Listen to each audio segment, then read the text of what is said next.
બેનો ભેદ પણ થોડોક આપણે હજી વિસ્તારથી આગળ હજી સમજવા મળશે. પણ કે કાલિંદી એ જ શ્રી યમુનાજી નથી. બીજું શ્રી યમુનાજીનું જે નામ કાલિંદી છે એનો એક હેતુ અલગ છે. અને જે દ્વારિકા લીલાની અંદર જે કાલિંદીજી જે છે એ સ્પષ્ટ કહે છે કાલિંદીથી સમાખ્યાતા વસામી યમુના જલે. આ યમુના જલ કાલિંદી મારું નામ છે ને યમુના જલની અંદર હું નિવાસ કરું છું. વસામી યમુના જલે એટલે એ યમુનાજીના અંદર વસતા કાલિંદીજી એ દ્વારકા લીલાની અંદર એ ચતુર્થ પટરાણી છે. ત્યાં રૂક્ષ્મણીજી, સત્યભામાજી, જાંબંતીજી અને કાલિંદીજી.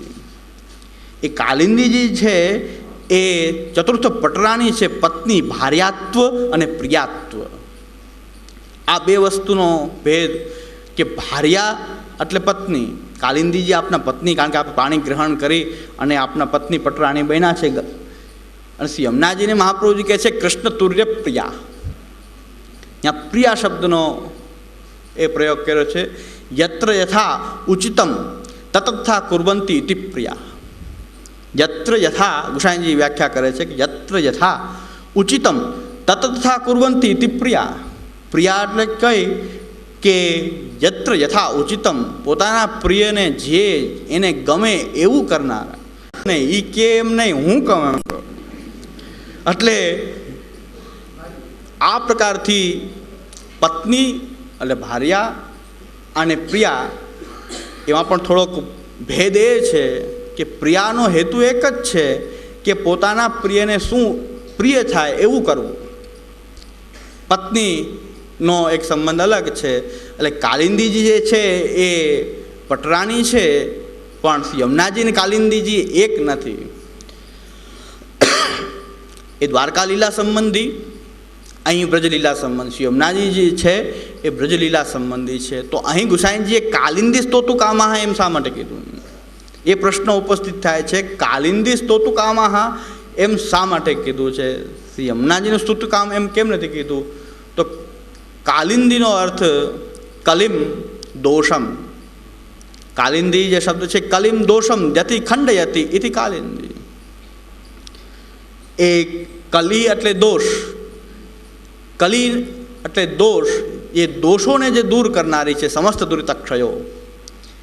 જે દોષો નિજ ભક્તોના દોષોને, ભગવત પ્રતિબંધક દોષોને દૂર કરનારી છે એ કાલિંદી છે. એટલે અહીં જે કાલિંદી ગુસાઈજી કીધું છે પટરાણીના રૂપમાં નથી કીધું કે કાલિંદીથી સમાખ્યાતા વસામી યમુના જલે. એ કાલિંદી જે એ ચતુર્થ પટરાણી જે છે દ્વારકા લીલામાં એ કાલિંદીજીની સ્તુતિ કરવામાં આવી છે. એમ સ્તોતુ કામાહ એ કાલિંદી સ્તોતુ કામાહ કીધું છે. પણ કાલિંદીનો અર્થ એ છે કે ભક્તજનો ના એ દોષો એને દૂર કરનારી યતિ ખંડયતિ ઇતિ કાલિંદી. એટલે કાલિંદીનો અર્થ અહીં એ છે કે ભક્તોના દોષો, ભગવત પ્રતિબંધક જે દોષો છે એને દૂર કરનારી એ શ્રી યમુનાજી છે. આપણે બધા એમ કહે છે 16 ગ્રંથની અંદર એક ગ્રંથ એવો છે યમુનાષ્ટક કે બધાને આવડતો જ હોય. અને આપણે એમ કહે છે 16 ગ્રંથમાં સહેલામાં સહેલો ગ્રંથ યમુનાષ્ટક, બીજો કોઈ નહીં, સહેલામાં સહેલું યમુનાષ્ટક. એટલે બીજા બાલબોધ કે બીજા શિબિરોમાં ભીડ ન હોય એટલી ભીડ કે યમુનાષ્ટક આપણને બધાને આવડે એટલે બહુ આનંદ આવશે. સકલ સિદ્ધિ હે તુમ મુદા. એટલે બહુ આનંદ આવે. પણ યમુનાજીમાં નહીં, સકલ સિદ્ધિ હે તુમ મુદા. બધી સિદ્ધિઓ મળી જશે એવા શ્રી યમુનાજી છે. એટલે એમાં બધાને આનંદ આવે, બધા સહેલો માને. યમુનાષ્ટકના પાઠનો બધે ઉપયોગ થાય, ખૂબ યમુનાષ્ટકના પાઠો કરવામાં આવે. પણ યમુનાષ્ટક યમુનાજીની સામે દીવો કરવો, ભોગ ધરીને પછી પાઠ કરવો, કાંઈ જલમાં આંગળી રાખીને યમુનાષ્ટક કરે.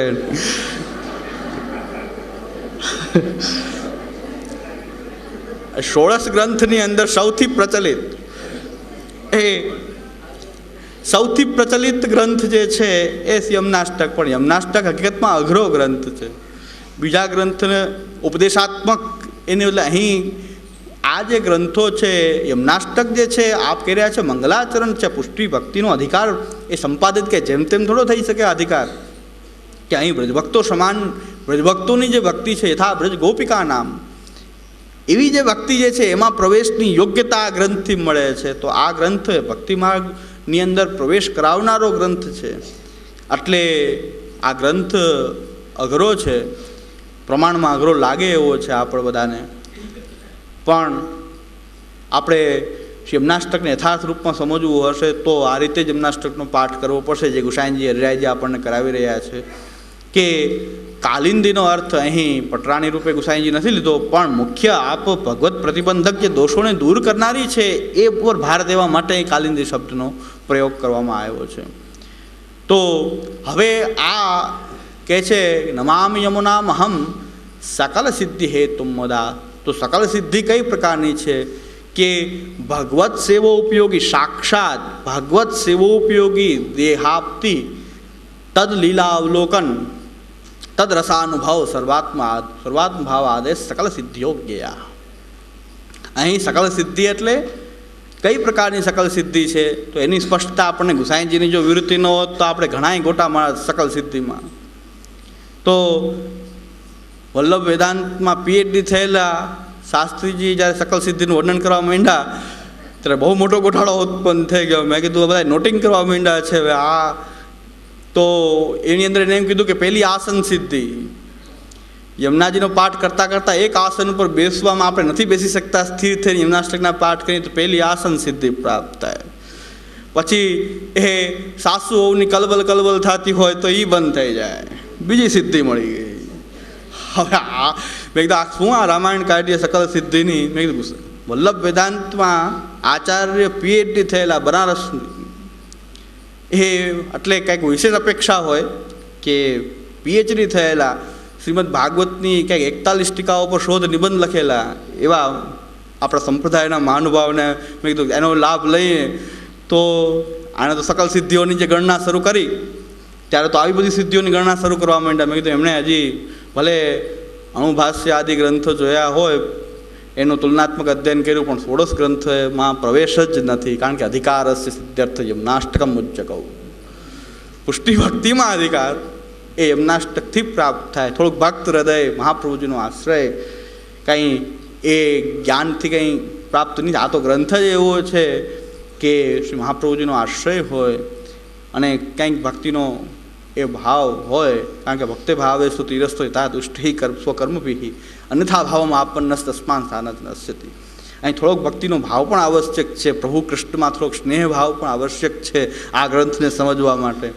એટલે સકલ સિદ્ધિ એટલે કે હું તો વિદ્વાન રહ્યો એટલે મારી વાત તો બધા કોઈ એ કહો તો સંસ્કૃતમાં વિવરણી કરી દઉં, અને સંસ્કૃત ભાષા લગાવીને એ વિવરણી કરી દઉં. કારણ કે ભાષાના પણ વિદ્વાન એટલે પોતાની નવીન વ્યાખ્યા પણ ઉત્પન્ન કરી શકે સંસ્કૃત ભાષાની આવડતી હોય. તો એ કે કદાચ કોઈ બહુ ઊંચા નીચું થાય તો વિવરણી બોલ દઉં. હમણાં આનું વિવરણ હું કરીને હમણાં બોલ દઉં સકલ કેન પ્રકાર સકલ સિદ્ધિઓ ગયા.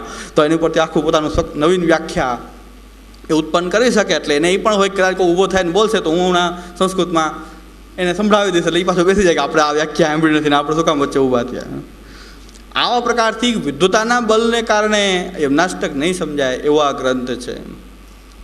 એટલે આપણા ગયા વખતે આ ભક્તિ અંશ ગ્રંથ છે એ ભક્તિ અંશનું ગ્રંથનું કંઈક મોબાઈલમાં રેકોર્ડિંગ કરી અને એક બાળકને કીધું તેમ તમે કંઈ કે બાળકે એમ આજ્ઞા કરી કે એમને કાંઈ આવડતું નથી ને આડું બોલે છે, આવા અઘરા ગ્રંથોમાં એમનું કામ નથી ને આડું બોલ્યા કરે છે, સંસ્કૃત ભાષાનું બિલકુલ એને જ્ઞાન નથી, અને હું આ અર્થ જો આ થાય, આનો અર્થ આમ થાય ને આનો અર્થ આમ થાય. તો પાછું મેં કીધું એ અર્થ કે એ હું ભૂલી ગયો છું. પાછું એ જ મેં કામ નહોતું ને, શું અર્થ કર્યા આપે તો એ અર્થ તો કયો.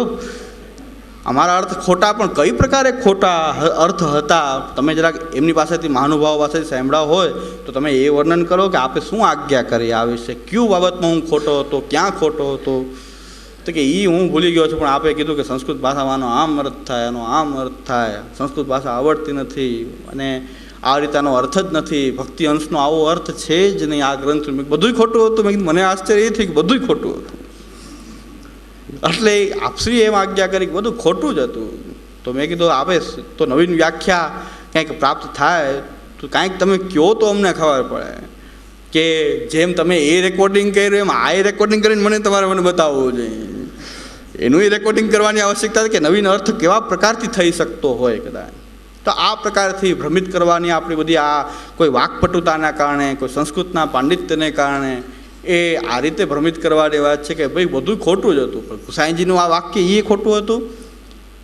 ઉચ્ચારણમાં ભૂલ હોય, અર્થમાં ભૂલ હોય, પણ ગુસાઈજીના ભક્તિહંસ ગ્રંથનું વાક્ય છે એમાં તો કોઈ ફેરફાર હોઈ શકે નહીં. તો આપ એનો અર્થ કરીને બતાવો. એટલે આપ એનો અર્થ કરીને બતાવો કે શું અર્થ હોવો જોઈએ આની જગ્યાએ. તો કાંઈક તો એને બોલવું તો પડશે, એક એક શબ્દનો અર્થ તો કરવો પડશે ને. તો આ પ્રકારથી એટલે તમે ત્યાં ગયા એટલે બંધ થાવ, તમે ખોટું શીખીને આવી રહ્યા છો, એટલો જ હેતુ છે. ભક્તિહંસ નહીં, તમે ક્યાં શું કામ ગયા એ વાત છે. તમે શા માટે ગયા, ભક્તિહંસ સાથે લેવા દેવા નથી. એ હંસ ચારો ચરે કે ન ચરે, પણ તું ત્યાં શું કામ ગયો. એ સીધું બોલાય નહીં. એટલે એમ કે ઓલું ખોટું હતું ને ઓલું ખોટું હતું ને આ ઉચ્ચારણ ખોટું હતું ને ઓલું ખોટું હતું ને આવો અર્થ નહોતો. પણ સાચો અર્થ કયો હતો એ તમને સમજવાની હજી વાર છે. બહુ ડાયો થવામાં સાચો અર્થ આપ કરો કે હજી તમારી પાત્રતા નથી. તો પછી અહીંયા એમ થઈ જાય કે હજી તમારી પાત્રતા નથી આવા ગ્રંથમાં, પહેલાં હજી તમે એના પાત્ર નથી. તો પછી અહીંયા પાછી છટકબારી એ મોઢે છે કે એના આપણે પાત્ર નથી, તમે એના હજી પાત્ર નથી. સીધા અહીંયા ક્યાં વયા ગયા. શબ્દ બહુ સરસ વાપરો કે આ હંસનો કે હંસ કાગડો જે છે હંસની ચાલ ચલવા જાય, કાગડો એ કે હંસની ચાલ ચલાવે પોતાની ચાલ એ પાછું ભૂલી જાય. આ શબ્દનો પ્રયોગ આવી નવીન વ્યાખ્યા. આ નવીન વ્યાખ્યા એ હતી કે કાગડાઓ તમે હંસની ચાલ ચાલવા ગયા, તમે આવા ગ્રંથ ભણવા માટે ગયા કે મેં ન ભણ્યો હોય, મેં જોયો ન હોય અને તમે ભણવા ગયા. તો તમે હવે કાગડાઓ તમે તમારી કાગડાની ચાલે ભૂલી જશો જો હંસની ચાલ ચાલવા જશો. એટલે પાછો આ હંસ શબ્દનો એને શું અર્થ કરે, ગુસાઈજી શું કરતા એને હંસનો આ અર્થ કરે કાગડા અને હંસ. ગુસાઈજી કે આવું તારતમ્ય આ ગ્રંથમાં કે કાગડા અને હંસમાં શું ફેર છે, કાગડાની ચાલ કેવી, હંસની ચાલ કેવી, આવું વર્ણન ગુસાઈજી કે એમાં હંસ વિશે ભાર નથી, ભક્તિમાં ભાર છે. એને હંસની વ્યાખ્યા કરી, ભક્તિ તો કરાય જ નહીં. ભક્તિ માર્ગી બની જાય તો આપણું અકલ્યાણ થઈ જાય. એટલે આ પ્રકારથી કે થોડોક ભક્તિનો ભાવ, એ થોડો ભક્તિનો ભાવ હોવો મહાપ્રભુજીના ગ્રંથોને, યમનાષ્ટક આદિ ગ્રંથોને જોવા માટે થોડો ઘણો ભક્તિનો ભાવ બાકી હોય. કાંઈક ભક્તિ એ કૃષ્ણ પ્રત્યે જો આકર્ષણ કાંઈક પણ હોય, સ્નેહ હોય, તો જ એ આ ગ્રંથોને અર્થોનો યથાર્થ વિચાર કરી શકાય. અન્યથા તો આવા ભ્રમિત કરનારા અર્થ જ આપણને પ્રાપ્ત થાય. એટલે આ યમનાષ્ટક ગ્રંથને પણ આપણે બને એટલું પોતાની વાણીનો બહુ ઉપયોગ ન કરતા શ્રી મહાપ્રભુજીની, ગુસાઈજી, હરિરાયજીની વાણીનો અનુવાદ માત્ર કરી રહ્યા છે. બને એટલો એ અનુવાદને જ આપણે એ અનુવાદ માત્ર, સંસ્કૃતનો અનુવાદ માત્ર જ કરી રહ્યા છીએ. એટલે આની મૂળ વાણીમાં જ આપણે એને સમજવા પ્રયત્નશીલ થઈ રહ્યા છીએ. જે કાંઈ વિષય એક પછી એક હું લઈ રહ્યો છું, ગુસાઈજીની વિવૃત્તિ, એના ઉપરથી વિવૃત્તિ, ટિપ્પણ છે હરિરાયજીની, એ જ આપણો વિષય આમ ચાલી રહ્યો છે. એટલે મુખ્યત્વે ભાર એમ મૂકી રહ્યા છે કે મૂળ વાણીને જ આપણે બધા સમજી શકીએ. એટલે બાકી બધા કેમ વ્યવસ્થિત આ વાણીને સમજે એટલા માટે એનો અનુવાદ આપણે કરી રહ્યા છીએ. એટલે સર્વાત્મ ભાવ આદિ જે સિદ્ધિઓ એને સકલ સિદ્ધિ કહેવામાં આવે છે. તો સકલ સિદ્ધિ કઈ, તો પહેલી અહીંયા સકલ સિદ્ધિઓની અંદર એ 4 સિદ્ધિ જે છે એમાં સૌથી પહેલાં એ સાક્ષાત ભાગવત સેવા ઉપયોગી દેહાપ્તિ એટલે દેહ સંપ્રાપ્તિ, એવા દેહની પ્રાપ્તિ થવી. સાક્ષાત ભગવત સેવા ઉપયોગી દેહ. તલ લીલા દર્શન, તદ રસાનુભવ. લીલાનું દર્શન, એ લીલાનું દર્શન. અને ખાલી દર્શનથી સંતુષ્ટિ પુષ્ટિ માર્ગમાં થતી નથી. ખાલી લીલાનું દર્શન કરી લેવાથી સંતુષ્ટિ નહીં થાય. જે આપણને થાય છે કે મનોરથ દર્શન કર્યું આપણે સંતુષ્ટ થઈ ગયા, પણ આ હું કરું તો પુષ્ટિ. આવો મનોરથ હું મારા ઠાકોરજીને કરું તો પુષ્ટિ ભાવ કહેવાય કે મારા પ્રભુને હું આવો મનોરથ અંગીકાર કરાવું. મારાથી બને એવો, પણ હું અન્નકૂટના દર્શન કરીને સંતુષ્ટ નહીં થાઉં. એવી રીતે સાક્ષાત લીલામાં કદાચ પહોંચી લીલાનું દર્શન કરીએ તો એમાંથી આપણને સંતુષ્ટ નથી, પણ તદ રસાનુભવ, એ અનુભૂતિ, તદ રસાનુભૂતિ. અને તત્પશ્ચાત સર્વાત્મ ભાવ આદય સકલ સિદ્ધિયોગ્યા. ત્યાં સર્વાત્મ ભાવ અને પછી આદિ અષ્ટસિદ્ધિ. અહીં 4નું ગુસાઈજીએ વર્ણન કર્યું. 4નું કેમ વર્ણન કર્યું નથી? હરિરાયજી કહે છે આદિપદથી અહીં વિયોગ સમયની 4 સિદ્ધિ, 4 સંયોગ અવસ્થાની, 4 વિયોગાવસ્થાની સિદ્ધિ, એ રીતે 8 આદિપદથી વિયોગની અંદર પ્રાપ્ત થતી એ સિદ્ધિઓનું વર્ણન કરેલું છે. એટલે સકલ સિદ્ધિઓ ગયા. આવી અષ્ટસિદ્ધિ, આ સકલ સિદ્ધિ એટલે કે આ પ્રકારની જે અષ્ટસિદ્ધિ એ સંયોગ વિયોગના ભેદથી અહીં 8 સિદ્ધિ, 4 સંયોગ અવસ્થા જનિત અને વિયોગ અવસ્થાની અંદર એ 4 આદિપદથી એ ગયા. આ રીતે જાણવી જોઈએ. એટલે સકલ સિદ્ધિ હેતુ મુદા, અને એટલા જ માટે અતએવ નમનમ અપી નમનમ મુદ અપી, આ બધી સિદ્ધિઓની દાત્રી શ્રી યમુનાજી જ છે. આ ભક્તિ માર્ગમાં આપણું કાર્ય સાધિકા શ્રી યમુનાજી જ છે. એટલે આનંદપૂર્વક એ નમન કરી રહ્યા છે. નમનમ મુદ અપી એટલે આનંદ, મુદા આનંદપૂર્વક કરવામાં આવે છે. પછી મુરારીપદ પંકજ સ્ફુરદ અમંદ રેણુત્કટામ તટસ્થ નવકાન્ન પ્રકટમોદ પુષ્પાંબુના સુરાસુરસુ પૂજિત સ્મરપિતુહુ શ્રિયમ બિભ્રતિમ. આપ જે સ્વરૂપ જે છે સકલ સિદ્ધિ હેતુ, અને પાછા કેવા છે? મુરારીપદ પંકજ રેણુ સ્ફુરદ અમંદ રેણુત્કટામ. રેણુ પણ કેટલી? અમંદ રેણુત્કટામ. અને ઉત્કટ પાછો શબ્દ છે. એ અમંદ ને ઉત્કટ આ બે શબ્દ કે વિપુલ પ્રમાણમાં જ્યાં ઠાકોરજીના ચરણારવિંદની જે રેણુ છે, જ્યાં વિપુલ પ્રમાણમાં છે, અને એનાથી ભરપૂર શ્રી યમુનાજી કેવા છે? એ ગૌરવાન્વિત છે. કૃષ્ણના સૌભાગ્યને ધારણ કરનારા ઉત્કટ, સૌભાગ્યવાન, સૌભાગ્યશાળી, કે જેની અંદર મુરારીપદ પંકજ રેણુથી જે ભરપૂર છે શ્રી યમુનાજી, એ ઉત્કટ એટલે ગૌરવાન્વિત છે, ગૌરવવાળા છે. કે પ્રભુ નંદકુમારો મેં સ્વામીની પ્રસુભાનુજા કૃતાર્થોહમ કૃતાર્થોહમ કૃતાર્થોહમ ન સંશયા. ગૌરવનો ભાવ, એ ગૌરવ જે છે, અહંકાર અને ગૌરવમાં ફેર છે. આ ગૌરવનો ભાવ છે. એ ગૌરવ છે કે હું ઠાકોરજીનો દાસ છું, એ પ્રકારનું ગૌરવ શ્રી યમુનાજી છે. એની અંદર મુરારીપદ પંકજ રેણુ, અને ગુસાઈજી આગળ કહે છે કે એની સાથે સાથે બ્રજસુંદરી વૃંદ ચરણ રેણુ સાહિત્યેન અનલ્પાહ. બ્રજસુંદરી વૃંદ ચરણ રેણુ સાહિત્યેન અનલ્પાહ અમંદાહ. અમંદાહ એટલે ઠાકોરજીની ચરણારવિંદની રેણુ તો છે જ, પણ બ્રજસુંદરી વૃંદ ચરણ રેણુ સાહિત્યેન અનલ્પાહ એટલે અમંદા. કે વ્રજસુંદરી ના ચરણારવિંદની જે એ વ્રજસુંદરી વૃંદ, કે જે ગોપિકાઓના વૃંદ છે, યુથો છે, એમના ચરણારવિંદની રેણુ પણ અહીં શ્રી યમુનાજીમાં ભળેલી છે. અને ઉત્કટાહ, તે ઉત્કટાહ, ઉત્કટાહ એટલે જલાપેક્ષયા અધિકા યત્ર. જલની અપેક્ષામાં જ્યાં રજ વધારે છે, જલાપેક્ષયા અધિકા યત્ર, જ્યાં જલમાં જલ કરતાં રજનું એ પ્રમાણ વધારે છે, એવા આ શ્રી યમુનાજીના પ્રવાહનું વર્ણન છે. મુરારીપદ પંકજ સ્ફુરદ અમંદ રેણુત્કટામ. એટલે ઠાકોરજી પણ જે રીતે અક્ષર બ્રહ્મની અંદર બિરાજે છે, એમ આ યમુનાજીના પ્રવાહની અંદર મુરારીપદ પંકજ રેણુ.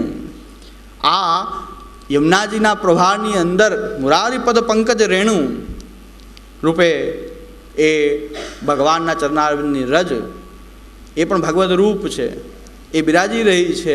સાથે સાથે આપની સાથે બધી સ્વામિનીઓના ચરણારવિંદની રેણુ પણ ભળેલી છે. એટલે અમંદ રેણુત્કટામ.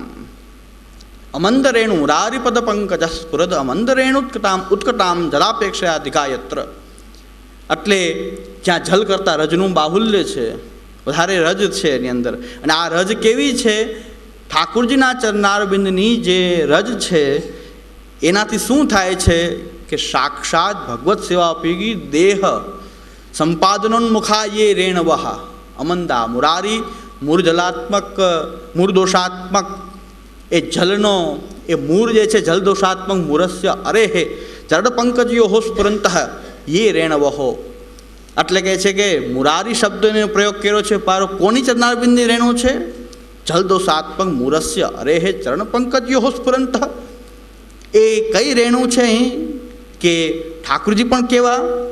મુરારી શબ્દથી મૂર નામનો દૈત્ય છે, એના અરી એટલે દુશ્મન છે. તો મુરારી શબ્દનો એ પાછો જલની અંદર રહેતો એ જલ જે છે એને દોષવાળું કરનાર, કે જેના આ દૈત્યના સંસર્ગથી જલ દોષવાળું થયું.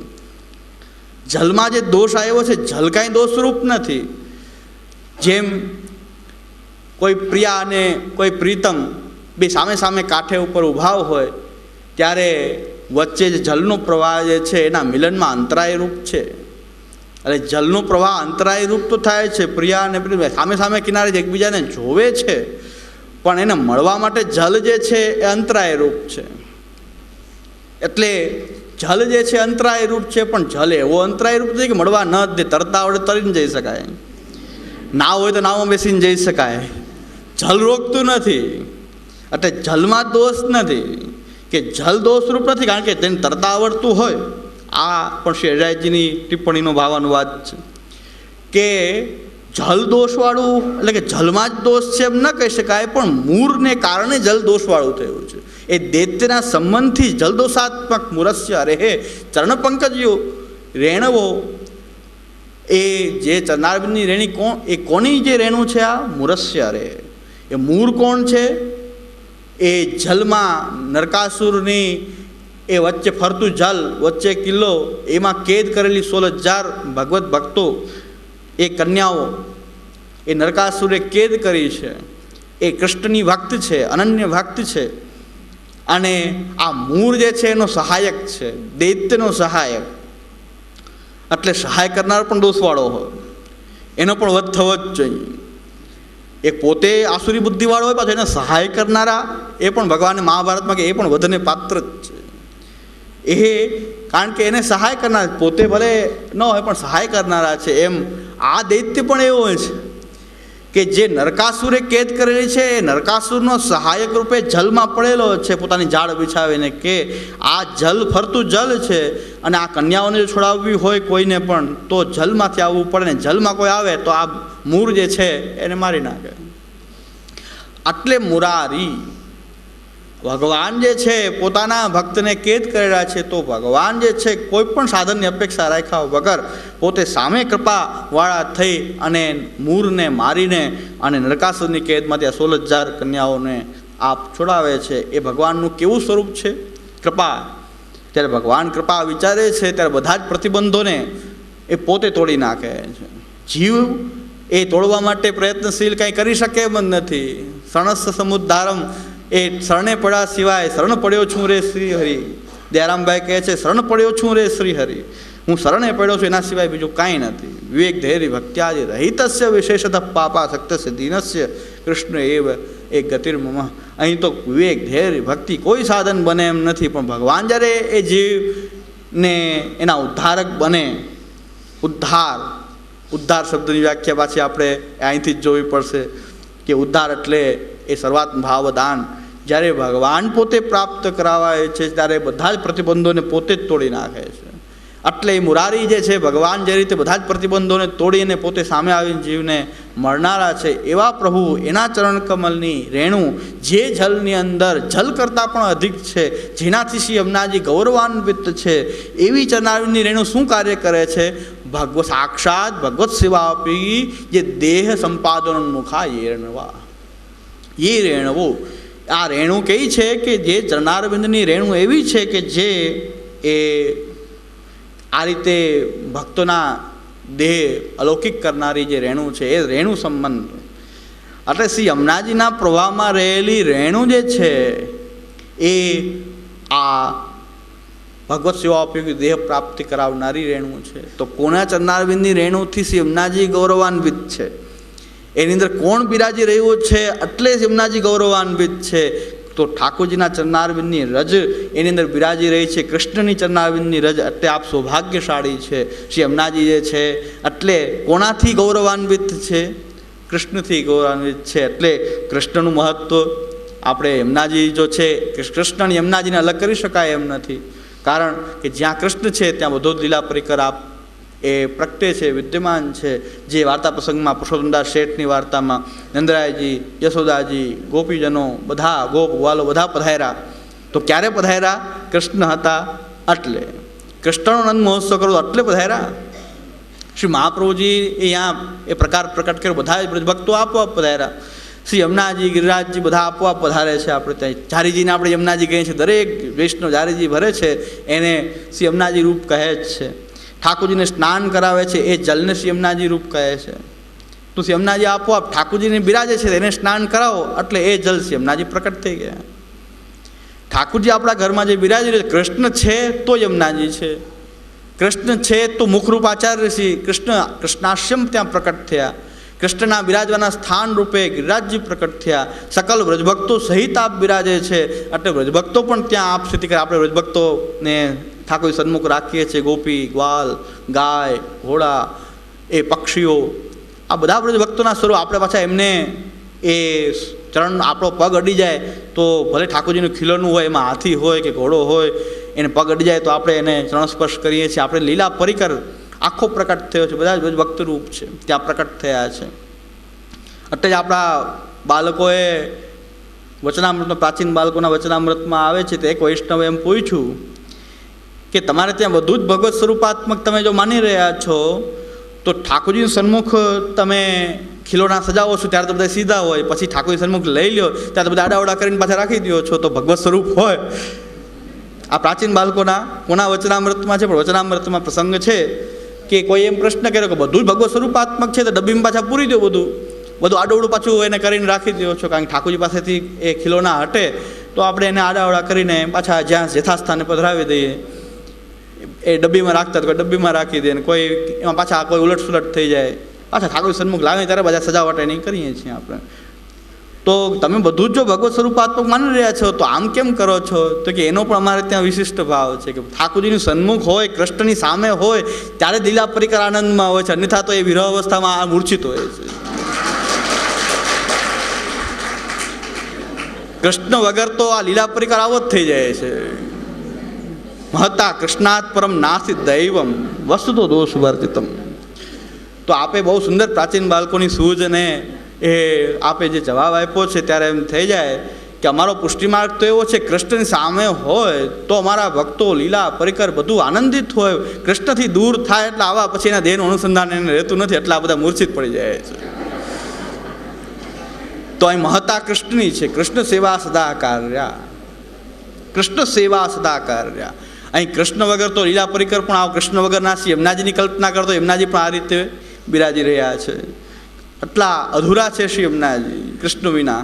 મહાપ્રભુજીને કૃષ્ણ વિના શ્રી મહાપ્રભુજીની કલ્પના કરો તો કૃષ્ણ ભક્તિના પ્રાકટ્યાર્થ આ ભૂતલ પર પધાર્યા છે શ્રી મહાપ્રભુજી. કૃષ્ણ ભક્તિનું પ્રાકટ્ય થાય, કૃષ્ણ ભક્તિનું પોષણ આપવા માટે પધાર્યા છે. આવા શ્રી મહાપ્રભુજીને હવે કૃષ્ણ વગર શ્રી મહાપ્રભુજીને તમે ભજતા હો તો આ પણ આવું જ લાગે કે કૃષ્ણ વિના તો શ્રી મહાપ્રભુજી પણ એ કૃષ્ણ વિના રહી શકે નહીં. જ્યાં કૃષ્ણ છે ત્યાં શ્રી મહાપ્રભુજી કૃષ્ણાશ્યમ રૂપે આપ બિરાજી જ રહ્યા છે.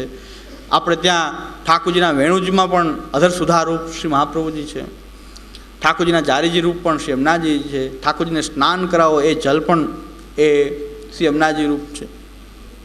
એટલે બીજું બધું તો ઠીક કે ગોપી વલ્લભ ભોગ ને આ બધું તો એમ કે વલ્લભકુલના ઘરમાં જ હોય, સંધ્યા ભોગ એ ઘૈયા આ બધું વલ્લભકુલના ઘરમાં જ હોય એવું કહેવામાં આવે છે. પણ હવે તો એનાથી પણ અધિકતા એવી થઈ ગઈ છે આપણા સૌરાષ્ટ્રમાં, ખાસ તો ગામડાઓમાં પ્રવાસ કરવાથી, કે ઠાકોરજીને નિત્ય સ્નાન પણ વલ્લભકુલના ઘરે જ હોય.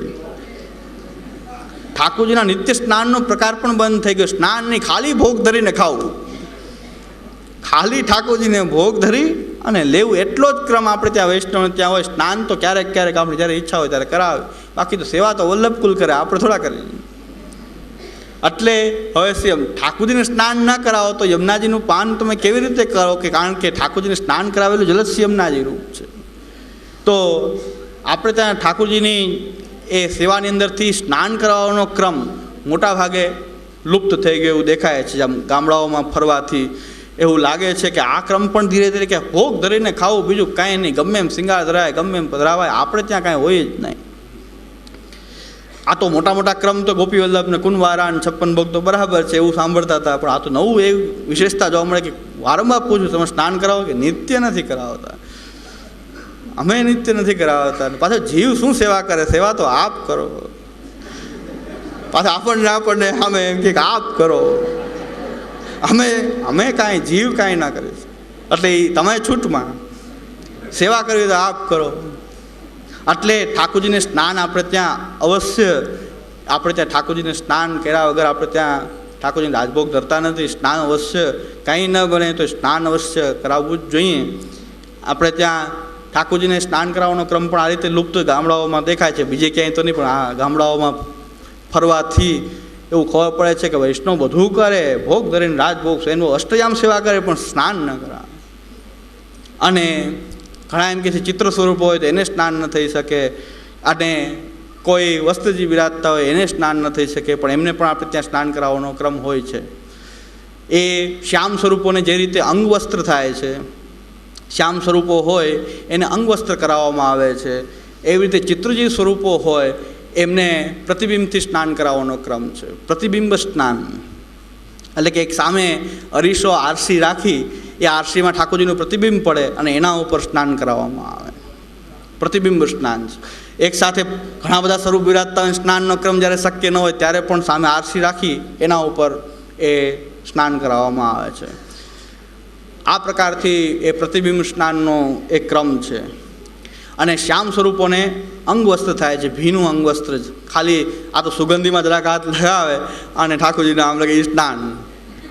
અમે તો ભાવ કરીએ સ્નાનનો, પાછી સુગંધી એવી એસિડિક હોય પાછી કે ઠાકોરજીની ન કરાવે તો સારું.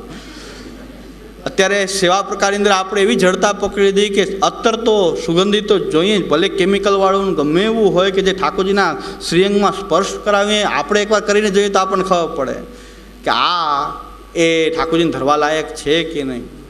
ઠાકોરજીને એક વૈષ્ણવના હતા ગિરિરાજજીને તો આમ રીતસર રીતે એ જેમ એસિડ પડ્યું હોય લાદીમાં જેમ એ ડાઘા થઈ જાય. મેં કીધું તમારા ગિરિરાજજીમાં આવા અલગ અલગ આવા ચિહ્ન તે કે બીજું કાંઈ ખબર નથી પડતી, આવું જ થાય જ છે. હવે આમાં શું મારી ભૂલ હશે કે શું કંઈક નવીન સ્વરૂપ પ્રકટ કરતા હશે ગિરિરાજજી. મેં કીધું તમારો અત્તર બતાવો તો. મેં કીધું આ અત્તર તમારું, મેં કીધું અત્તર બતાવો, તમે સુગંધિત જે સમર્પો છો એ આંગળીમાં લઈ અને તમારી આંખની આ જે પાપણ ઉપર રાખો, હમણાં તમને ખબર પડે ગિરિરાજજી આ લીલા શું કામ બતાવે છે. બીજું કાંઈ લીલા ભાવ અહીં પ્રકટ કરતા નથી, પણ આ એસિડિક જે એ તીવ્ર કોઈ કેમિકલના કારણે એમાં આવા ડોટ્સ પડી જાય છે કે જે આપણે તમે લાદીમાં કોઈ પડે. આવી હાલત આપણે ત્યાં ઠાકોરજીની કે સુગંધી જોઈએ પણ ઠાકોરજી અનુકૂળ હોય એવી ન હોય તોય સુગંધી ધરવી જ જોઈએ, અત્તર તો જોઈએ જ. એટલે ઉત્તમ વસ્તુ ઠાકોરજીને પ્રાપ્ત થાય તો અંગીકાર કરાવે, પણ આવી કનિષ્ઠ વસ્તુ આપણે ઠાકોરજીને જે અંગીકાર કરાવી રહ્યા છે તો જેનાથી ઠાકોરજીના શ્રીઅંગમાં આવા પરિશ્રમ થાય. એટલે ખાસ મને કહેવાનું બધા એમ કે સુગંધી લે એને હાથમાં લઈ અને આંખની પાપણ કેવા કોમલ ભાગમાં લગાડે, જેમ ઓલો ડાય કરતા વખતે લખ્યું હોય કે કોઈ પણ શરીરમાં એનો સ્કિનમાં એ લગાડવો. ઘણા એનું મોઢું સોજી જાય, કાળા વાળ કરવા જાય તો મોઢું આખું સોજી જાય, પણ એમાં લખેલું હોય ડાયમાં પ્રિકોશન પાછળ કે સ્કિનના કોઈ પણ મુલાયમ ભાગ ઉપર જરાક એનો એ ટેસ્ટ કરીને પછી જ આ ડાય માથામાં લગાડવી. એવી રીતે ઠાકોરજીને આપણે સુગંધી સમજતા પહેલાં એને આપણે જોઈ લેવું. પુરુષોત્તમજી એટલે કીધું કોઈ વસ્તુ ચાખવી પડે. કોઈ વસ્તુ એવી છે કે ચાખ્યા સિવાય એના ગુણધર્મ ખબર પડે જ નહીં. જેમ કે ચીવડા છે, કાકડી છે, તુરિયા છે, આવી કોઈ વસ્તુ એ ટિંડોરા છે, એ ચાખીએ તો ખબર પડે કે આ કડવું છે કે નહીં, બાકી રંગરૂપમાંથી ખબર ન પડે. તો પુરુષોત્તમજી આપણને એ પ્રકાર બતાવ્યો છે કદાચ ભગવત સુખાર્થ આપણે કોઈ વસ્તુને ચાખીએ એટલે કે જે વસ્તુના ગુણધર્મ ચાખ્યા સિવાય એના ખબર પડે જ નહીં, ઉપયોગ કર્યા સિવાય ખબર પડે જ નહીં, તો ચાખીએ ત્યારે વસ્તુને અર્ધભુક્ત ગણવામાં આવતી નથી. એ અર્ધભુક્ત ગણવામાં આવતી નથી. આવો પ્રકાર પુરુષોત્તમજીએ બતાવેલો છે સિદ્ધાંત રહસ્યમાં કે કોઈ વસ્તુના ગુણધર્મ એટલે કે સુગંધી લઈ અને આપણે એ ઠાકોરજીને પરિશ્રમ ન થાય એટલા માટે આંખની પાપણ કેવા કોઈ મુલાયમ ભાગ ઉપર આપણે લગાડીએ, જેથી કરીને તરત જ ખ્યાલ આવી જાય કે આ કેવી પ્રકારની વસ્તુ જે ઠાકોરજીને સમર્પવા લાયક નથી. એટલે ત્યાં આપણે કરીએ તો એ અર્ધભુક્ત નહીં ગણાય, કારણ કે ભગવત સુખનો વિચાર છે, પોતે ભોગનો વિચાર નથી, પોતે ભોગવવાનો વિચાર નથી, પણ ઠાકોરજીને કેમ સુખ થાય એવો વિચાર હોવાથી એટલે દાળ શાક ન ચાખી શકાય પછી રસોઈ બનાવતા, કારણ કે એ તો કાળજી રાખીએ તો આપોઆપ ખબર પડી જાય. એટલી સૂક્ષ્મતા છે બાકી કે ચાખવામાં ક્યાં વાંધો છે. તો હવે આપણે રસોઈ થાય પહેલાં લઈને પછી ભોગ ધરીએ તો દાળ ને શાકને ચાખશું તો એની માટે આપણે ત્યાં વ્યવસ્થા છે સેવા પ્રકારમાં કે લૂણની કટોરી અવશ્ય એ ધરવામાં આવે છે કે ઓછું વધુ રહી જાય તો એ લૂણની કટોરી આપણે ત્યાં ઠાકોરજીને ધરાય છે. એટલા માટે કોઈ વાર રહી જાય તો એના માટે ચાખવાનો ક્રમ નથી, પણ એવી વસ્તુ કે જેનો ગુણધર્મ ચાખ્યા સિવાય એ કે કોઈ ઉપયોગ કર્યા સિવાય એનો ગુણધર્મ ખબર પડી શકે જ નહીં એટલે સબરી બોર ચાખતી હતી, પણ રામને એકે ખાટું બોર ન આવે એટલા માટે. કડવું કે ખાટું કે તુરું કે એવું બોર ન આવે, બધા મીઠા જ આવે, એટલે ચાખી ચાખીને અલગ મૂકે છે સબરી. તો આપણે ત્યાં પણ જો ભગવત સુખાર્થ કોઈ વસ્તુની પરીક્ષા કરવા માટેનો ઉપયોગ કરીએ તો એના અર્ધભુક્ત નહીં ગણાય. એટલે આ પ્રકારથી અહીં જે સકલ સિદ્ધિ છે એ સકલ સિદ્ધિની હેતુરૂપા શ્રી યમુનાજી છે. અને શ્રી યમુનાજી જે છે એ ગૌરવાન્વિત છે, ઉત્કટા છે. કેનાથી છે કે મુરારી પદ પંકજ રેણુ આપની અંદર બહુલ પ્રમાણમાં એ બિરાજિત છે. એટલે આપ પણ ગૌરવાન્વિત એનાથી થયેલા, ઉત્કટ થયેલા, જલાપેક્ષા અધિકા, જલથી રજ વધારે છે. અને જલથી રજ વધારે હોવાને કારણે એક બીજો પણ કે ઠાકોરજીની જ્યારે વિવિધ ક્રીડા કરે છે ત્યારે ઠાકોરજીને પરિશ્રમ રૂપ થતું નથી. ઊંડું જલ હોય, બહુ જલ ઊંડું હોય તો એ પણ પરિશ્રમ રૂપ થઈ શકે. પછી એ રેણુ જે છે, આપ કદાચ કોઈ સ્પર્શ થાય તો જે વાલુકા જે છે એ કોઈ પણ રીતે પ્રભુના એ ક્રીડા વખતે ક્યારેય પરિશ્રમ રૂપ ન બને એટલા માટે પણ રેણુ વધારે હોવાનો ભાવ બતાવવામાં આવી રહ્યો છે કે જેનાથી ઠાકોરજીને પરિશ્રમ ન થાય, રમણમાં સુખકારી થાય, એટલા માટે જલની અંદર રજ વિપુલ પ્રમાણમાં એ બિરાજિત છે. આવા શ્રી યમુનાજીનો આ મુરારીપદ પંકજ સ્ફુરદ મંદ રેણુત્કટામ અને તટસ્થ નવકાન ન પ્રકટ મોદ પુષ્પાંબુના. તટ જે છે તટસ્થ, એ તટની અંદર રહેલા જે નવ વનો છે એની અંદર ઉગેલા જે પુષ્પો, જે સુગંધિત પુષ્પો છે એ આપના જલમાં વિરાજિત હોવાથી એવા જલવાળા છે. જલ સહિત, ફૂલ સહિત, પુષ્પ સહિત જલવાળા પુષ્પાંબુના એ. અને પાછા સુરાસુર સુપૂજિત સ્મરપિતુહુ શ્રિયમ બિભ્રતિમ. આપ સ્મરપિતુહુ, અહીં સ્મર શબ્દ જે છે, સ્મર એટલે કામ, સ્મર એટલે સ્મરણ. તો અહીં જે સ્મરપિતુહુ એટલે કામના પિતા એવો અર્થ થાય. સ્મરણજનક, સ્મરણજનક જે પિતુ એટલે જનક, સ્મરણ કરાવ, ભાવજનકત્વમ એ ભાવ જગાડનારા. એટલે સ્મરપિતુહુ શ્રિયમ, શ્રિયમ એટલે શોભા, બિભ્રતિમ ધારણ કરેલા. સ્મરપિતુહુ એવા કૃષ્ણની શોભાને ધારણ કરેલા આપ શ્રી યમુનાજી છો. નમામ યમુનામહમ સકલ સિદ્ધિ હેતુ મુદા મુરારીપદ પંકજ સ્ફુરદ મંદ રેણુત્કટામ તટસ્થ નવકાન પ્રકટમોદ પુષ્પાંબુના સુરાસુર સુપૂજિત સ્મરપિતુહુ શ્રિયમ બિભ્રતિમ. હવે જો સંસ્કૃત ભાષાની રીતે કહીએ તો સુરાસુર, સુર એટલે દેવતા, અસુર એટલે દૈત્યો, બધાયથી પૂજિત શ્રી યમુનાજી છે. પણ સુર અહીં દૈન્ય ભાવવાળા, સર્વાત્મ ભાવવાળા, અને અસુર માન ભાવવાળા જે ભક્ત, તામસ ભાવવાળા, માન ભાવવાળા, તામસી ભક્તો અને સર્વાત્મ ભાવવાળા, આ બે પ્રકારના ભક્તો, બંને પ્રકારના ભક્તો પાછા શ્રી યમુનાજીનું સેવન કરી રહ્યા છે. સુપૂજિત. અને પૂજિતનો અર્થ શ્રી હરિરાયજી કહે છે કે અનુસરણ કરવું, તત્પર થઈને અનુસરણ કરવું એ પૂજિત છે. પૂજિત શબ્દથી સુરાસુરસુ પૂજિત. ત્યાં સુરાસુરસુ પૂજિતમાં તત્પરતાપૂર્વક અનુસરણ કરવું એટલે પૂજન. શૂર એટલે કે એ દૈન્ય ભાવવાળા અને માન ભાવવાળા બધા જ ભક્તો તત્પરતાથી શ્રી યમુનાજીનું અનુસરણ કરી રહ્યા છે. બધાને શ્રી યમુનાજીની અનુસરણ કરવાની તત્પરતા છે. એટલે સુપૂજિત, એનાથી પૂજિત છે એટલે અનુસરણ તત્પરતાપૂર્વક જેનું આ બંને ભક્તો, બંને પ્રકારના ભક્તો જે છે અનુસરણ કરી રહ્યા છે એવા શ્રી યમુનાજી જે છે એ આપનું દર્શન કરતાં જ, એ આપનો જે પ્રવાહનું દર્શન કરતાં જ એ જેમ શંકરાચાર્ય કહે છે કે મુરારી કાય કાલિમા લલામ વારી ધારિણી. મુરારી કાય કાલિમા લલામ વારી ધારિણી. અને એ કહે છે કે આખું તૃણીકૃત વિષ્ટપા ત્રિલોક શોક હારિણી. આ શ્રી યમુનાજીનું વર્ણન એ શંકરાચાર્ય કહે છે કે તૃણીકૃત વિષ્ટપા ત્રિલોક શોક હારિણી. અને મનોનુકૂલ કુલ કુંજ પુંજ દૂત દુર્મદા ધુનોત નો મનોમલમ કલિંદ નંદની સદા. એ શંકરાચાર્યનું યમુનાષ્ટક એ પંચચામર છંદ એ કહે છે કે મુરારી કાય કાલિમા લલામ વારી ધારિણી. અને તૃણીકૃત વિષ્ટપાથી લોક શોક હારિણી મનોનુકૂલ કૂલ કુંજ કુંજ ધૂત દુર્મદા એ ધુનોતનો મનોમલમ કલિંદ નંદની સદા. હે કલિંદ નંદિની શ્રી યમુનાજી, આપ કેવા છો? સ્મરપિતુ હું.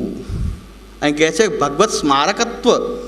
ભાગવત સ્મારકત્વ શ્રી શંકરાચાર્યજીને પણ એવું લાગ્યું, કારણ કે વૈષ્ણવાનામ યથા શંભુ, વૈષ્ણવાનામ યથા શંભુ, કે યમુનાજીનું દર્શન કરતા એમ કહે છે કે મુરારી કાય કાલીમાં, જે ઠાકોરજીનું જે શ્યામ વર્ણ જે છે એવા જ જલને ધારણ કરનારી લલામ વારી ધારિણી. એ જેમ કહે છે કે ઠાકોરજી જેવો જ વર્ણ તમારો છે શ્રી યમુનાજી. મુરારી, ત્યાં પણ મુરારી શબ્દનો પ્રયોગ કર્યો છે. મુરારી કાય કાલીમાં લલામ વારી ધારિણી. પણ આપ પાછા કેવા છો કે જો આપનું જેને સંગ થઈ જાય તો આપ કેવી છો શ્રી યમુનાજી? તો તૃણીકૃત વિષ્ટપા, મોક્ષને તૃણવત કરનારી, મોક્ષ આદિને તૃણવત કરનારની તૃણીકૃત વિષ્ટપા ત્રિલોક શોક હારિણી. આપ તો ત્રિલોકના શોકને હરણ કરનારી છો શ્રી યમુનાજી. એ ત્રિલોકનું શોકને આપ હરણ કરનારી. અને ત્યાર પછી કહે છે કે મનોનુકૂલ કૂલ કુંજ પુંજ ધૂત દુર્મદા. મનોનુકૂલ, મનોહર, જેના તટ ઉપર એ મનોહર મનોનુકૂલ કૂલ કુંજ, જ્યાં કુંજો છે, એને પોતાના વેગવાળા પ્રવાહથી પુંજ ધૂત દુર્મદા, એટલા ઉત્કટ પ્રવાહવાળી ઉત્કટા શ્રી યમુનાજી છે કે વનો જે છે એના જે કુંજની અંદર જે વનો આજુબાજુ ખીલેલા છે એને ઝકઝોરે છે. એટલો બધો વિપુલ પ્રમાણથી યમુનાજી છે. એવી શ્રી યમુનાજી ધુનોતુનો મનોમલમ. આવા યમુનાજીનો આ પ્રવાહ જે છે મારા મનની અંદર રહેલા જે મલને ધોઈ નાખો. અને આપ કેવા છો? કલિંદ નંદની સદા. આપ તો કલિંદ નંદની છો. કલિંદ એ નંદની એ શ્રી યમુનાજી છો. એટલે શ્રી મહાપ્રભુજી તો શ્રી યમુનાજીનું મહત્વ એ બતાવે, પણ જ્ઞાન માર્ગી જે શંકરાચાર્ય છે એ પણ શ્રી યમુનાજીને આ રીતે વંદના કરે છે. પણ એની અંદર બહુ માર્ક કરવા જેવો શબ્દ છે ધુનોતનો મનોમલમ. સકલ સિદ્ધિ હેતુમ મુદા. શ્રી મહાપ્રભુજી કમ્પેરિઝન ન કરવી જોઈએ, પણ આપણે જે વિષય શીખ્યા છે જ્ઞાન માર્ગી દૃષ્ટિકોણ ને ભક્તિ માર્ગી દૃષ્ટિકોણ. એટલે શંકરાચાર્ય એ કહે છે કે આવા શ્રી યમુનાજી જે છે એ શું કાર્ય કરો? ધુનોતનો મનોમલમ. મારા મનોને અંદર રહેલા મલને, મારો ચિત્ત અંતઃકરણને શુદ્ધ કરી નાખો. હે કલિંદગીરી નંદની, મારા અંતઃકરણને શુદ્ધ કરી નાખો. અંતઃકરણ શુદ્ધ થાય તો જ્ઞાનનો પ્રકાશ થાય, જ્ઞાનથી મુક્તિ પ્રાપ્ત થાય, જ્ઞાનથી મોક્ષ. ધુનોતનો મનોમલમ કલિંદ નંદની સદા. આપ વર્ણન, આજે આદિભૌતિક પ્રવાહ જે છે આપને એવો લાગે છે કે કૃષ્ણ જેવો વર્ણ છે આદિભૌતિક, અને ધુનોતનો મનોમલમ આધ્યાત્મિક. ધુનોતનો મનોમલમ પણ આદિદૈવિક સકલ સિદ્ધિ હેતુ મુદા સુરાસુર સુપૂજિત સ્મરપિતુ શ્રિયમ વિભૃતિમ. જે આદિદૈવિક દૃષ્ટિકોણ છે એનો અહીં અભાવ છે. આદિભૌતિક અને આધ્યાત્મિક છે. ધુનોતનો મનોમલમ કલિંદ નંદની સદા. મારા મનોમલ જે છે, મારી અંદર રહેલા જે મલ છે, જે મનની અંદર રહેલા ચિત્તને દૂષિત કરનારા જે મનોમલ છે એને આપ ધોઈ નાખો. એવું તો શંકરાચાર્ય કહે છે, પણ મહાપ્રભુજી જે અહીં કહે છે સુરા સુરસુ પૂજિત સ્મરપિતુ શ્રિયમ વિભૃતિમ. આપ તો કૃષ્ણની શોભાને ધારણ કરનારા. અને ભગવત સ્મારકપણું ખાલી આદિભૌતિક રીતે તો શંકરાચાર્ય પણ કહે છે કે મુરારી કાય કાલીમાં લલામ વારી ધારિણી. એ મુરારી કાય કાલીમાં એ આપનો જે શ્યામ પ્રવાહ જે છે એ તો શંકરાચાર્યને એમાંથી કૃષ્ણની સ્મૃતિ થાય છે. પણ આદિભૌતિક, આધ્યાત્મિક, આદિદૈવિક ત્રણેય પ્રકારની દૃષ્ટિકોણથી જે શ્રી મહાપ્રભુજી જે કૃષ્ણ તન વર્ણ ગુણ ધર્મ શ્રી કૃષ્ણ કે કૃષ્ણ લીલામયી કૃષ્ણ બધા જ કૃષ્ણના ધર્મ એ બતાવી રહ્યા છે. વાં તો નિર્ધર્મક છે તો કૃષ્ણના ધર્મ એ યમુનાજીમાં છે, તો કૃષ્ણને એક તો પરમબ્રહ્મ એ પાછો નિર્ધર્મક હોય એવો જો કરે તો પછી એ ધર્મનું જે કહે છે કે એવા ધર્મી શ્રી યમુનાજી, પણ નિર્ધર્મક જ જે શંકરાચાર્યના દૃષ્ટિકોણથી એ નિર્ધર્મક હોય તો પછી અહીં ધર્મનો સંભવ નથી. પણ અહીં આપણો જે સાકાર બ્રહ્મવાદ એ આપણે ત્યાં કે અલૌકિક ધર્મ, વિશિષ્ટ ધર્મી, આ અલૌકિક ધર્મોને ધારણ કરનારા જેવા ધર્મી શ્રી ઠાકોરજી જે છે એવા જ શ્રી યમુનાજી પણ છે. એટલે કૃષ્ણ એ સમાન અહીં વર્ણન કર્યું છે. બીજું કે અહીં ધુનોતનો મનોમલમ, મનના મલને ધોવાની વાત કરી છે. અને બીજું એક જે યમનાષ્ટક છે એમાં રૂપ ગોસ્વામી, તો રૂપ ગોસ્વામી એમ કહે છે કે યમનાષ્ટકનો આ પાઠ કરશે, એનું યમનાષ્ટક જે બનાવેલું છે એનો પાઠ કરશે તો એમાં કૃષ્ણમાં એની પ્રીતિ વધશે, કૃષ્ણમાં એની ભક્તિ વધશે. પણ ત્યાં કીધું છે કે સર્વદેવ વેષ્ટિતામ, ત્યાં કહે છે કે સર્વદેવોથી જે વેષ્ટિત છે એ વીંટળાયેલા શ્રી યમુનાજી છે, સર્વદેવોથી આ વિતરિત છે. મહાપ્રભુજી કહે છે અહીં કે સકલ ગોપ ગોપીવ્રતે, આ એ ભક્તિ માર્ગ છે, મર્યાદા ભક્તિ માર્ગ. ત્યાં સકલ દેવ સર્વદેવ વેષ્ટિતામ, અને અહીં સકલ ગોપ ગોપીવ્રતે, એના સિવાય ગોપ ગોપીઓ અને વ્રજસ્થ ભક્તો સિવાય એ યમુનાજી એનાથી જ આવૃત થયેલા છે. તાદૃશ વેષ્ટિત એવા શ્રી યમુનાજી છે. અને અહીંયા સર્વદેવો, અહીં તો એવો માર્ગ શ્રી વલ્લભરનો રહે જ્યાં નહીં પ્રવેશ વિધિ હરનો રહે. એ પ્રકારથી સર્વદેવ વેષ્ટિતામ. આ તો મારો પોતાનો દૃષ્ટિકોણથી કહી રહ્યો છું, આવી કોઈ વ્યાખ્યા કોઈ પ્રાપ્ય નથી. પણ આ યમનાષ્ટકો 12 યમનાષ્ટકો સંગ્રહ એ છે, એમાં આ શું એની અંદર વિલક્ષણતા જોવા મળે કે ભાઈ ભક્તિ માર્ગી તો આ પણ છે. તો આ એમ કહી રહ્યા છે. પછી હિત હરિવંશ મહાપ્રભુ, એ હિત હરિવંશજી જે છે યમનાષ્ટકનું વર્ણન કરી રહ્યા છે ત્યારે એમ કહે છે કે 3 કાલમાં, સવાર બપોર સાંજ 3 કાલમાં યમનાષ્ટકનો જો પાઠ કરશે તો આ લોકની અંદર એને કૃષ્ણની ભક્તિ અને પરલોકમાં શ્રી રાધાજીની અનુચરી સખી બનવાનું સૌભાગ્ય પ્રાપ્ત થશે. તો એમાં પણ 3 કાલ પાઠ કરવો, 3 કાલ પાઠ કરવાથી મહાપ્રભુજીની અહીં દૃષ્ટિમાં યમનાષ્ટકનો ક્યારે કરવો પાઠ, એને કયા કાલમાં કરવો એવું વર્ણન આપણા યમનાષ્ટકમાં નથી.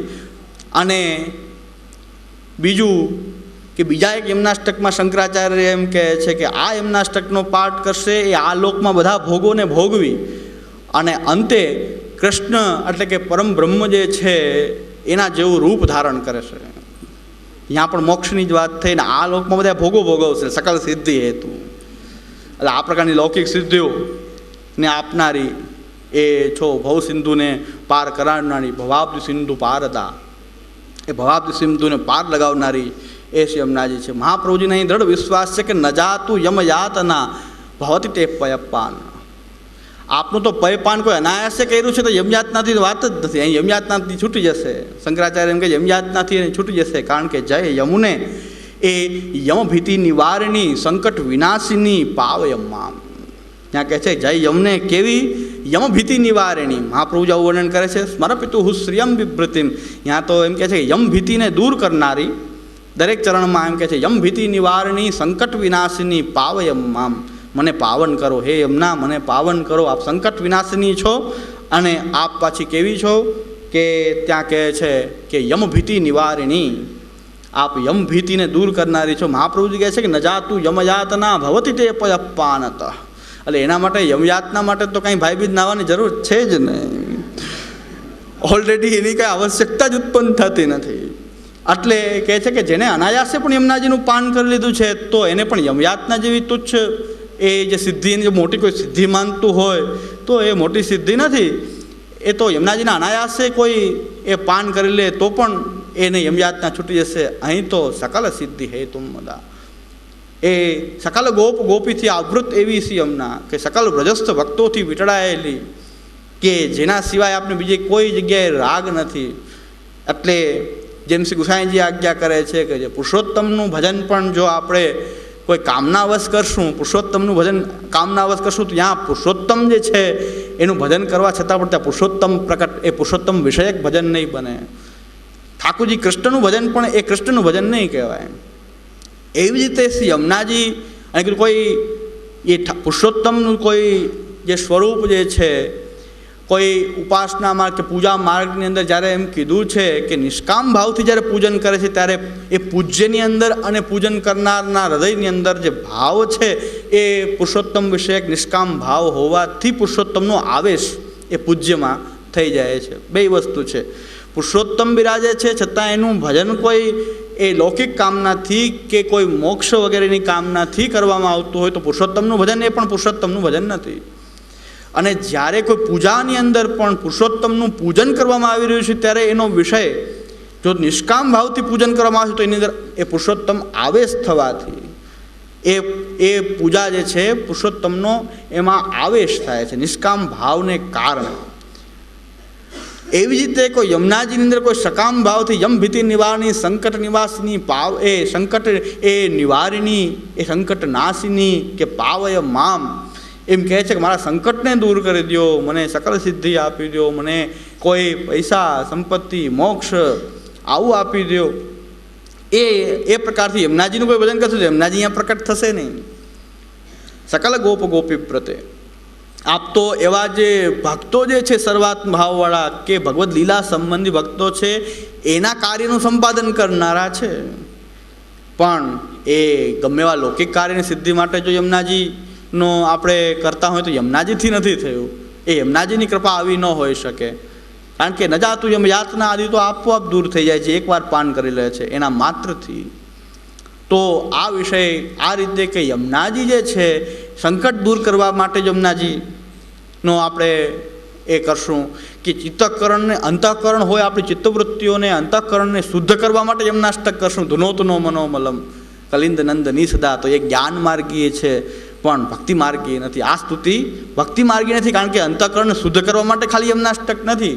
કાંઈ સમસ્ત દુરિતક્ષય એક જ નહીં પણ સમસ્ત દુરિતક્ષયો ભવતી વૈ મુકુંદે રતી તયા સકલ સિદ્ધયો મુરીપુષ્ટિ સંતુષ્યતિ સ્વભાવ વિજયો ભવેદ વદતી વલ્લભસ્તી હરે.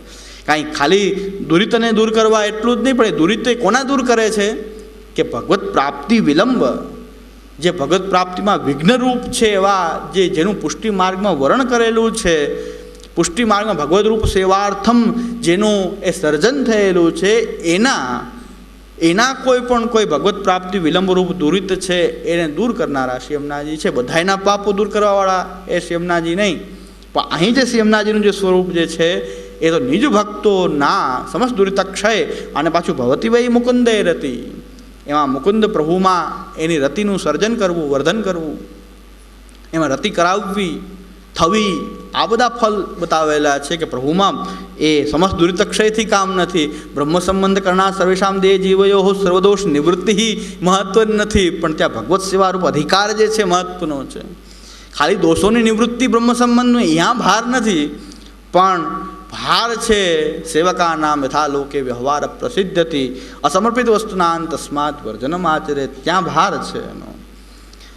ને આપણે કહીએ છીએ સર્વદોષ નિવૃત્તિ બ્રહ્મ સંબંધ એટલે સર્વદોષ નિવૃત્તિ. આવી જ રીતે અહીં પણ અહીં સમસ્ત દુરિતક્ષય સાથે સાથે બીજું પણ અલૌકિક સિદ્ધિઓની દાત્રી શ્રી યમુનાજી છે. ત્યાં સકલ સિદ્ધયો મુરીપુષ્ટિ સંતુષ્યતિ. આ પ્રકારથી આ શ્રી યમુનાજી જે છે આપણા સકલ સિદ્ધિદાત્રી અને સ્મરપિતુહુ સ્મર શબ્દ જે છે એ સ્મરણવાચક પણ છે કામવાચક પણ છે. એટલે એ સ્મરણ એટલે કે ઠાકુરજી ભગવત સ્મારકત્વ ભાવજનકત્વ છે. એ ભગવત સ્મારકત્વ તો છે કે ઠાકોરજીનું સ્મરણ થાય છે સાથે સાથે ભાવ કૃષ્ણ પ્રત્યેનો ભાવનું જનક પણ છે. ભાવજનક સ્મર એટલે ભાવ કામ ભાવ એટલે કામના કામો હરિદિદક્ષેવ મોક્ષો કૃષ્ણ ચેદ્રવમ. એ કામો હરિદિદક્ષે એ કામ ભાવ જાગૃત થઈ જાય કે ઠાકોરજીનો પ્રત્યે દર્શન કરવાની ઉત્કંઠતા વધી જાય. નિજાનામ ભાવવર્ધકાહ આ ત્રણેય સ્વરૂપો એવા છે કે નિજાનામ ભાવવર્ધકાહ એ નિજ ભક્તોના ભાવનું એ વર્ધન કરનારા છે. એટલે આ પહેલા જે શ્લોકની અંદર એ શ્રી યમુનાજીનું જે આ સ્વરૂપનું દર્શન કરતાં જ ભાવ વધે છે અને પ્રભુનું ભગવત સ્મારકત્વ અને ભાવજનકત્વ જ જ્ઞાપિતું સ્મર્પિતું પદેન. ભાવજનકત્વ અને એ ભગવત સ્મારકત્વ આ બે અહીં વર્ણિત કરેલા છે. હવે જે શ્રી હરિરાયજીની ટીકાની અંદર હજી શ્રી કૃષ્ણાય નમઃ અથ શ્રીમદ પ્રભુચરણાः શ્રી યમુનાષ્ટક વિવૃત્તિમ વિરચયन्तઃ પ્રથમમ આચાર્ય સ્વરૂપમ એતत् સજાતીય ધર્મત્વેન નિરૂપ્યन्तઃ સ્વસ્મિન વિવૃત્તિ કૃતિ શક્તિ સિદ્ધયે તત્ કૃપામ પ્રાપ્યન્તિ વિશોદ્ધારાર્થમ ઇતિ. એટલે શ્રી મહાપ્રભુ પ્રભુચરણ યમનાષ્ટકની વિવૃત્તિનો પ્રારંભ કરે છે. પહેલાં આચાર્ય વર્ય સ્વરૂપમ એત સજાતીય ધર્મત્વેન નિરૂપ્યંત. આચાર્યચરણનું જે સ્વરૂપ જે છે યમુનાજી, ઠાકુરજી અને મહાપ્રભુજીનું સજાતીયત્વેન એટલે એક સરખા ધર્મવાળા નિરૂપ્યંત સ્વસ્મિન વિવૃત્તિકૃતિ શક્તિ સિદ્ધયે તત્કૃપામ પ્રાર્થયંતી વિશોદ્ધારાર્થમ ઇતિ. પોતાની આ જે વિવૃત્તિ કરવાની જે શક્તિ જે છે એની સિદ્ધિ અને એના માટે મહાપ્રભુજીની તત્કૃપામ પ્રાર્થયંતી વિશ્વોદ્ધારાર્થમ ઇતિ. પ્રાકટ્ય પ્રયોજનમ એતत्. અને મહાપ્રભુજીના જે પ્રાકટ્યનું પ્રયોજન જે છે એ પણ અહીં આ એક જ શ્લોકમાં શ્રી ગુસાઈજી પ્રકટ કરે છે. બાકીનું તો મેં લઈ લીધું છે. વિશ્વપદમ સર્વવાચકમ તદપી સંકુચિત વૃત્તિ સર્વે બ્રાહ્મણા ભોજયિતવ્યા એતિવત. એટલે જે લઈ લીધું છે એ છોડીને બાકીનું જે વિશેષ હોય એના ઉપર આપણે જોઈએ છીએ. ઈચ્છા એવી છે કે આ અક્ષરશ આપણે આ ટિપ્પણી જે છે એનું ભાષાંતર પણ સમજતા જઈએ. પહેલાં વિષયની ચર્ચા કરેલી એક શ્લોક ઉપરની, અને પછી એમાં જે કંઈ થોડું જેટલું મને મગજમાં હોય, યાદ હોય એટલા મૂળ વાક્યો પણ લઈ લઈએ, પછી એને અક્ષરશ આખી ટિપ્પણી પણ ચલાવીએ. અયમ ચ પુષ્ટિપ્રભો શ્રી યમુનાયા શ્રી મદાચાર્યચરણાનામ ચ સમાનો ધર્મ. અને ભગવતા ભજસ્થાનામ શ્રી યમુનયા અપી પ્રભુ સંબંધ સંપાદનેન પ્રભુ પ્રાકટ્યકરણેન ચ તાસામ એવાસ્મત સ્વામીભીરપી તથાવિધ ઇદાનીનંતનાનામ ઉદ્ધારાત વિશેષસ્ત્વેવાતાનેવ ભગવતા શ્રી યમુનયા ચ લીલાસૃષ્ટિસ્થાનમેવ તથાકરણમ ઇદાનીનંતનાનામ પ્રભુ પારોક્ષી અસ્મત પ્રભુભીરતિ એવં ચ સતી ત્રયાણામ સજાતીય ધર્મવત્વે ચ સિદ્ધમ. ભગવાન વ્રજસ્થ ભક્તોની સામે ભગવાન જે છે વ્રજસ્થ ભક્તોની સામે પ્રકટ થાય. યમુનાજી પણ એ લીલાની અંદર પ્રભુ સંબંધનું સંપાદન કરી પ્રભુનું પ્રાકટ્ય કરાવીને અને એ જે રીતે લીલા ભક્તોને સુખ આપનારા છે એવી જ રીતે તાસામ એવ અસ્મત સ્વામી ભીર અપી. અસ્મત સ્વામી એટલે શ્રી મહાપ્રભુજી પણ અમારા સ્વામી, આપણા સ્વામી શ્રી મહાપ્રભુજી એ પતિ વલ્લભો અસ્માકમ. આ શ્રી હરિરાયજીનો તો મત એવો જ છે કે એટલો બધો શ્રી મહાપ્રભુજીમાં પ્રીત બંધી શ્રી વલ્લભ પ્રત્સો ઓર ન મન મેં ન આવે. એ આ શ્રી એ હરિરાયજી કહે છે પતિ વલ્લભો અસ્માકમ કદા પદતલમ મૂર્ધની શ્રીમદ વલ્લભ ધાસ્ય.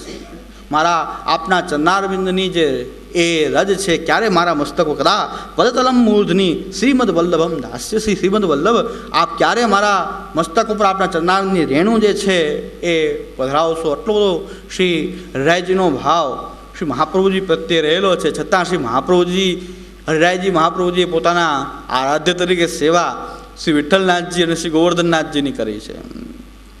આટલો બધો પતિ વલ્લભો અસ્માકમ કહેનારા શ્રી હરિરાયજી શ્રી મહાપ્રભુજીના કંઈ મહાપ્રભુજીનું સ્વરૂપ પધરાવીને સેવા નહોતા કરતા.